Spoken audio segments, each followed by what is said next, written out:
जय हिंद दोस्तों, lead academy YouTube channel पर आपका स्वागत करता हूं। आज हम लोग ये देखेंगे कि सरोगेसी सुर्खियों में क्यों है। तो याद रखिएगा, इस वीडियो में हम लोग देखेंगे कि सरोगेसी क्या है, सरोगेसी अधिनियम कब आया, इसमें इस अधिनियम में प्रावधान क्या क्या है, और यह सरोगेसी से संबंधित जो सर्वोच्च न्यायालय ने निर्णय दिया वह क्या निर्णय दिया। उसके बाद सरोगेसी से संबंधित कुछ चुनौतियों के बारे में भी अध्ययन करेंगे। याद रखिएगा, अगर आप बीपीएससी यूपीएससी का एग्ज़ाम तैयारी करते हैं तो यह मेंस का टॉपिक है, और यह हो सकता है बीपीएससी और यह यूपीएससी में पॉलिटिकल साइंस का जो पार्ट होगा उसमें यह क्वेश्चन पूछा जा सकता है। यह पीटी में इसके बारे में अध्ययन भी, यह अधिनियम भी पूछा जा सकता है कि इस अधिनियम कब आया था। ठीक है, तो यह सारा जानकारी हम देंगे। तो यह सबसे पहले जान लेते हैं कि सरोगेसी किसको कहते हैं। याद रखिएगा कि अपनी पत्नी के अलावा दूसरी पत्नी के कोख में अपने बच्चे को पालना ही सरोगेसी कहलाता है, और इसी के बारे में हम लोग पूरा अध्ययन करेंगे। तो चलिए देखते हैं कि यह क्या दिया है, जिसको पहले लोग कहते थे यह किराए की कोख। अब देखिएगा सरोगेसी सुर्खियों में क्यों है। तो हाल ही में दिल्ली उच्च न्यायालय में एक याचिकाकर्ताओं ने सवाल उठाया कि भारत में सरोगेसी की अनुमति देने या ना देने के लिए महिला की पात्रता यह क्यों, यानी कि वैवाहिक स्थिति, उम्र, लिंग या मापदंड क्यों। तो इसके बारे में पूरा जानकारी दिया गया है। तो हम लोग देखते हैं एक एक करके सारा जानकारी को। तो सबसे पहले देखते हैं सरोगेसी क्या है। जैसा कि हम बताएं अभी, सरोगेसी को किराए की कोख, लेकिन किराए की कोख कहना अब यह गलत बात है, क्योंकि यहाँ पर पैसा के मामले में यानी कि व्यापार के संबंध में यह इसको क्या अवैध घोषित किया गया।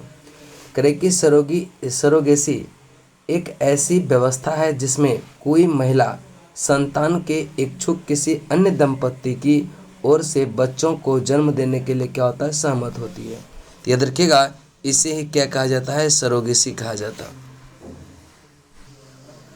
चलिए अगला पॉइंट देखते हैं क्या कह रहा है। करे कि इस पूरी यह प्रक्रिया में सरोगेट का मतलब गर्भकालीन वाहक वह महिला होती है जो किसी दंपत्ति या इच्छित माता पिता हेतु गर्भ धारण करती है और बच्चे को जन्म देती है। नेक्स्ट है, सरोगेसी की अनुमति तब दी जा सकती है जब उन इच्छुक जोड़ों के लिए जो है जो सिद्ध बांझापन से जो है वह पीड़ित हो। मान लेते हैं, देखिए दो दंपत्ति इधर है, एक पति पत्नी, और दो दंपत्ति इधर है।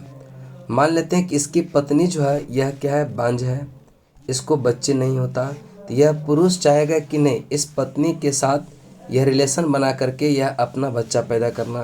तो इसमें ये दोनों की सहमति भी जरूरी है और ये दोनों की भी सहमति जरूरी है। दोनों सहमति है तो आप इसी को यह सरोगेसी कह देते हैं। करे कि दूसरा में क्या है कि परोपकारी का काम। तीसरा में व्यवसायिक उद्देश्य के लिए नहीं, यानी कि ऐसा नहीं कि इसको हम पैसा दे दिए अपने बच्चे को पैदा करने के लिए। तो यह व्यवसायिक कार्यों के लिए यह उद्देश्य नहीं है, यह परोपकार के काम के लिए किया जा सकता है। बिक्री, वेश्यावृत्ति, यह शोषण के अन्य रूपों के लिए, बच्चे पैदा करने के लिए नहीं। और पांचवा है, विनियम माध्यम से निर्दिष्ट किसी भी बीमारी या स्थिति के लिए ऐसा किया जा सकता है। अब देखिएगा यहाँ पर, देखिए पीटी का क्वेश्चन बनता है यही कि सरोगेसी अधिनियम कब आया। तो याद रखिएगा, सरोगेसी अधिनियम आया 2021 में। अधिनियम के साथ ही भारत में वाणिज्य सरोगेसी पर प्रतिबंध लगा दिया। अब देखिए यह सरोगेसी अधिनियम जो आया, इसी के तहत भारत में वाणिज्यिक सरोगेसी को क्या कर दिया, प्रतिबंध। यह केवल परोपकारी सरोगेसी यानी निस्वार्थ किया गया सरोगेसी की अनुमति देता, जहां चिकित्सा व्यय और बीमा के अलावा सरोगेंट माँ को जो है कोई मौद्रिक मुआवजा नहीं मिलता। एकल पुरुष, यह विषम लैंगिक जोड़ों, समान लिंग वाले जोड़ों और जो है LGBTQ ये जो है व्यक्ति ऐसे सेवाओं का लाभ प्राप्त नहीं कर सकते हैं। यानी कि समान लिंग वाला हो, विषम लैंगिक जोड़ा हो, समान लिंग वाले जोड़ा हो, ये सब जो है इसका लाभ नहीं ले सकते। करे कि यह अधिनियम 2021 जो सरोगेसी अधिनियम 2021 है, इसमें कुछ प्रावधान भी किया गया। करे कि सरोगेसी के इच्छित दंपत्ति विधिक रूप से विवाहित और भारतीय पुरुष एवं महिला का होगा। यानी कि जो महिला पुरुष विवाहित है उसी का सरोगेसी हो सकता। इस अधिनियम के अनुसार पुरुष की आयु जो होनी चाहिए वह 26 से 55 वर्ष के बीच होगी तथा महिला की आयु 25 से 50 वर्ष के बीच होगी और उनकी पहले से कोई जैविक या गोद ली हुई सरोगेट संतान क्या है नहीं होगी। यह अधिनियम व्यावसायिक सरोगेसी पर भी प्रतिबंध लगाता, क्योंकि व्यावसायिक सरोगेसी के मामले में दोषी यह पाए जाने पर 10 वर्ष का कारागृह और 10 लाख तक का जुर्माना हो सकता। तो याद रखिएगा, जो महिलाएं यह गर्भ धारण करने के लिए अगर पैसे की डिमांड करती है, ये जो पैसा उसको देता है तो उसको क्या होगा, यह 10 साल का कारावास और 10 लाख तक का जुर्माना हो सकता है। यह अधिनियम केवल परोपकारी सरोगेसी की अनुमति देता जहां कोई पैसे का आदान प्रदान नहीं होता, यानी कि यह सिर्फ परोपकार के काम किया जाता, यहाँ पर व्यापार का काम नहीं किया जाता। आगे पॉइंट है करे कि सरोगेसी का विकल्प चुनने के वाले जोड़े का यह करीबी रिश्तेदार होने चाहिए। सरोगेट बनने के लिए सहमत होने वाली कोई भी महिला अपने जीवन में एक या एक से अधिक एक या अधिक एक या अधिक यह क्या कर सकता है बार यह सरोगेट नहीं हो सकती है। उस समय उसे चिकित्सा और मनोवैज्ञानिक फिटनेस के लिए भी प्रमाणित होनी चाहिए। सरोगेट बच्चे के गर्भपात के लिए सरोगेट माँ की लिखित सहमति और उपयुक्त प्राधिकारी या प्राधिकरण की लिखित अनुमति होनी चाहिए। अगर चाहेगी सरोगेट के यह बच्चे को क्या गर्भपात करें तो उसके माँ की सहमति क्या होगा, लेनी आवश्यक है। और करे कि मेडिकल तथा यह प्राधिकरण मेडिकल टर्मिनेशन यह ऑफ प्रेगनेंसी एक्ट 1971 के अनुरूप भी होना चाहिए। याद रखिएगा, एक एक्ट यहाँ पर भी medical termination of pregnancy act जो आया था यह 1971 में आया। सर्वोच्च न्यायालय द्वारा सरोगेसी पर दिया गया निर्णय मार्च 2023 में एक सरकारी आदेश के प्रदाता। याद रखिएगा, सरोगेसी पर सर्वोच्च न्यायालय ने भी कुछ निर्णय दिया और उसने कहा कि मार्च 2023 में एक सरकारी आदेश ने प्रदाता युग्मकों के उपयोग पर प्रतिबंध लगाते हुए कानून में संशोधन किया गया। इस आदेश में कहा गया कि इच्छुक जोड़ों को सरोगेसी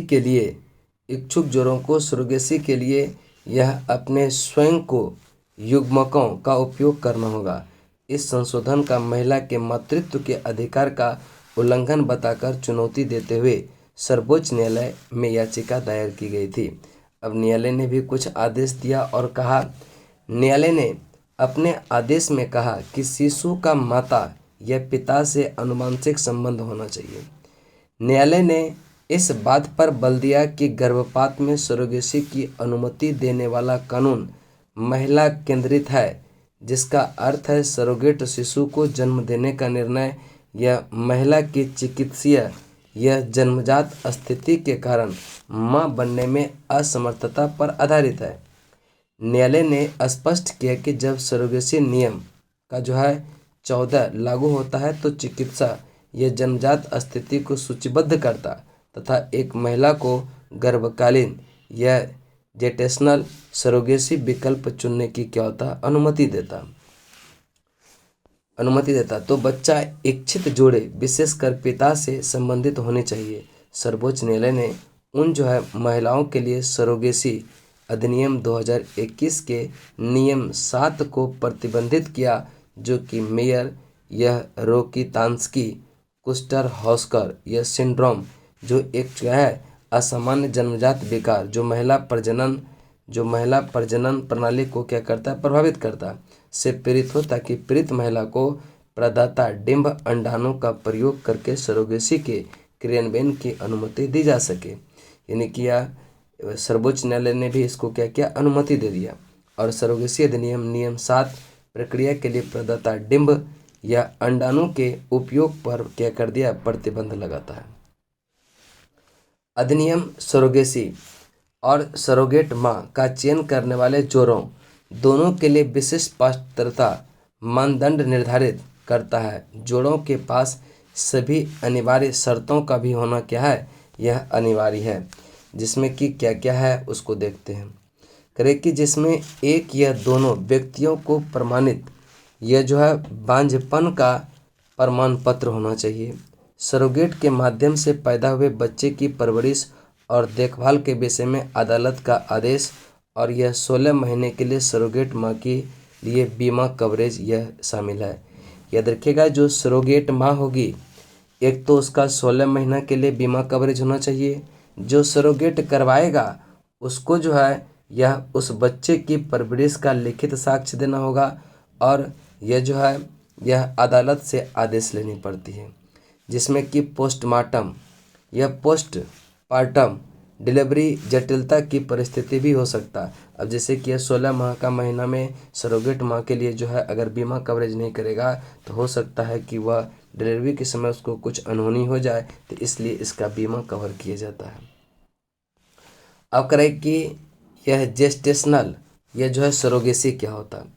करें कि जेस्टेशनल सरोगेसी एक ऐसी प्रक्रिया है जिसमें एक महिला दूसरे व्यक्ति या जोड़े के लिए एक बच्चे को जन्म देती है। इसमें सरोगेट मदर बच्चे की जैविक मां नहीं होती, बल्कि वह सिर्फ बच्चे को जन्म देती। और कहने का अर्थ है कि इस गर्भाधान में होने वाला अथवा डोनर प्रदाता पिता के शुक्राणु और माता के अंडाणुओं का यह टेस्ट ट्यूब के जो है तहत निषेचन कराने के बाद इसे सरोगेट मदर के गर्भाशय में क्या होता है, ट्रांसप्लांट किया जाता है। देखिए, कहने का अर्थ क्या हुआ कि यह जनरेशनल, ठीक है, जेटेशनल सरोगेसी किसको कहेंगे।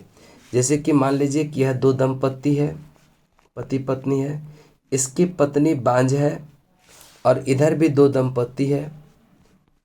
अब क्या होगा कि यही दोनों का मेल गैमेट और फीमेल गैमेट को यह जो है टेस्ट ट्यूब में रख करके निषेचन करके इसके गर्भाधान में डाल दिए, तो यह क्या हो गया, यानी कि जैविक, यानी कि जो जन्मजात मदर ये तो नहीं हुई, वह तो हुई यही, लेकिन जो है इसके निषेचन करके सिर्फ क्या हुई, जन्म यह दी बच्चा का, तो इसी को कहते हैं, यह क्या कहेंगे, जेटेशनल यह सरोगेसी। चलिए, इसके बाद जो है सरोगेसी से संबंधित कुछ चुनौतियां भी है, कुछ निगेटिव पक्ष भी है। करें कि भारत की तरह दुनिया के दूसरे हिस्सों में भी बहस इसके आर्थिक लाभ के बजाय सरोगेसी की नैतिकता पर केंद्रित है। दूसरी ओर सरोगेसी के अभ्यास के पीछे आर्थिक लाभ मुख्य मानदंड है। सरोगेसी बनने वाले अधिकांश महिलाएं गरीबी, वित्तीय संसाधनों की कमी और जो है यह कम शैक्षिक जो है स्तर के कारण बेहद कमज़ोर होती है। उसके लिए वित्तीय लाभ प्रमुख कारक है और इसके लिए आर्थिक शोषण को बहुत ही यह आसान बनाता है। अब करें कि जो प्रायः सरोगेट माँ होती है वह गरीब परिवार से आते हैं, क्योंकि उसको पैसा के लिए लोग क्या करता, मोटिवेट करता, और पैसा दे करके उसको क्या होता है, यह सरोगेट माँ बनाती है।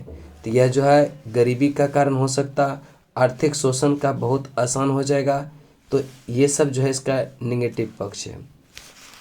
व्यावसायिक सरोगेसी पर प्रतिबंध अधिकार आधारित दृष्टिकोण से आवश्यकता आधारित दृष्टिकोण की ओर बढ़ाता है, जिससे कि महिलाओं की अपनी प्रजनन संबंधी निर्णय लेने की स्वायत्त और मातृत्व का अधिकार को क्या करता है, समाप्त करती है। सरोगेसी एक परिवार के मूल्यों और जो है निष्ठा में बच्चों की धारणा को प्रभावित कर सकती है। गोपनीयता और गुमनामी एक नकारात्मक वातावरण बनाते हैं। यानी कि जो सरोगेट माँ होगी तो यह करे कि यहाँ पर उसके बच्चे को नहीं बताया जाता कि कौन तुम्हारी माता है, कौन तुम्हारे पिता है, तो यहाँ से भी क्या होगा, वातावरण में नकारात्मक बनाते हैं, जो परिवार के भीतर और बाहर मानव संबंधों को प्रभावित करता। इसमें माता पिता की पहचान के बारे में यह जानकारी के लिए बच्चे के अधिकार के मुद्दे भी शामिल है, यानी कि उसके कौन माता पिता ओरिजिनल में है, यह बच्चे का अधिकार को यहाँ मार दिया जाता, नहीं दिया जाता। इसके कारण गोपनीयता और गुमनामी को रक्त संबंधों की प्रधानता जैसे सामाजिक मूल्यों में भी यह जोड़ा जा सकता। सरोगेसी सेवा का लाभ यह उठाने के लिए अविवाहित महिला, एकल पुरुष, लिव इन पार्टनर्स और समान लिंग वाले, याद रखिएगा ये सब इस व्यवस्था का लाभ युग्मों को बाहर रखा गया, यानी कि ये सब जो है यह इसके लाभ नहीं ले सकते। यह वैवाहिक स्थिति, लिंग और यौन रुझान के आधार पर भेदभाव और उसमें अपनी इच्छा का परिवार यह बनाने का अधिकार से वंचित करता है। परोपकारी सरोगेसी में यह सरोगेट माँ के रूप में कोई दोस्त अथवा रिश्तेदार ना केवल भावी माता पिता के लिए बल्कि सरोगेट बच्चे के लिए भी भावनात्मक जटिलताएं उत्पन्न करता है, क्योंकि सरोगेसी की अवधि और जन्म के बाद बच्चे से उसके रिश्ते को लेकर समस्याएं हो सकती है। तो ये था आपका सरोगेसी से संबंधित सारे तथ्य। अब अगला वीडियो जो आपका आएगा यह अनुकूल गैप रिपोर्ट 2023। याद रखिएगा, अनुकूल यह गैप रिपोर्ट 2023 यह कल आएगा कि यह चर्चा में क्यों रहा। तो आप लोग से हम एक क्वेश्चन पूछना चाहेंगे, जो कल हम यह एक सुर्खी में जो था यह ओधोवर के बारे में बताए थे। तो 2-3 क्वेश्चन हम आप लोग से पूछेंगे कि पहला तो ओधोवर क्या था, कमेंट में लिखिएगा। और अलवार संतों की संख्या टोटल कितना, और अलवार में ही बताए थे एक महिला, ये जो है एकमात्र महिला जो है अलवार संत थी, उसका नाम क्या है। और नैनार संतों की संख्या टोटल कितना है। और एक क्वेश्चन और है कि नैनार संतों में महिलाएं कितनी है। बस इतना क्वेश्चन आप कमेंट में चिपका देंगे और यहाँ से आपका पीटी का क्वेश्चन भी बहुत ज़बरदस्त बन रहा है। चलिए आज का वीडियो यहीं तक, तब तक के लिए जय हिंद जय भारत।